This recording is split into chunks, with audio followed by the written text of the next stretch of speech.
Hi there, I'm Barbara Bittles from Nashville, Tennessee. And in thinking about this challenge,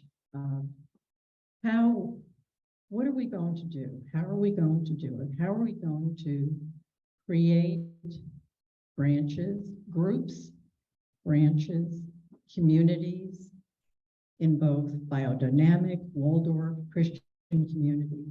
How are we going to do this in the future?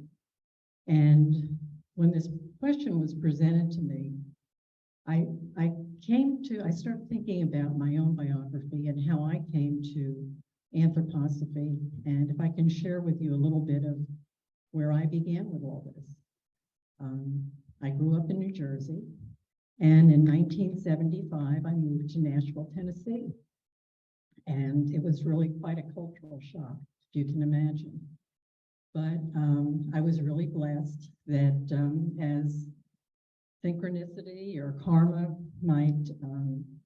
you might say, I moved across the street from a woman who had no children, who could not drive. And she and I would go to the grocery store. And one day I was over in her living room and sitting there waiting for her. And I found a book by Edgar Casey.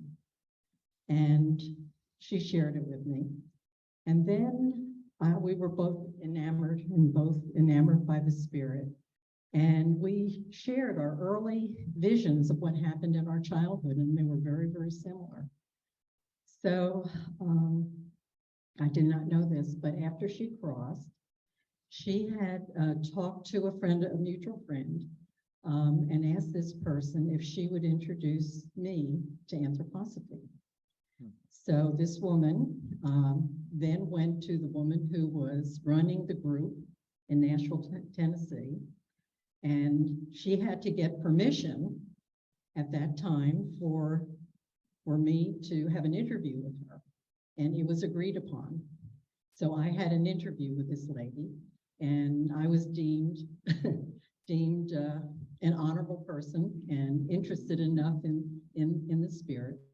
And it was just, I started learning anthroposophy from then on, and that's probably about 1991. And so from my mindset around that just the image of going through that process, I really felt that even though she was open to me, she was open to somebody from New Jersey, I was a foreigner, and I was very grateful because it has been my path ever since. But I really feel that we don't need those steps. We don't need those blocks. And we need to open ourselves up to the KC people, to folks who have a spiritual mindset. They might not be on the directly same path as us, but I feel that they need to be welcomed, and we need to hear them. And hoping with prayer and meditation that they will see that maybe we are a little deeper, and knowing that they are coming to us. There's a karmic need for them to come to anthroposophy that they're not getting elsewhere, be it an Eastern path or whatever it is. But I know that just as I was welcomed, I am very, very grateful that when people come and from other paths, that we can learn from them. And it has meant a lot to us. And actually within the last, was that the bell? Okay. Thank you very much.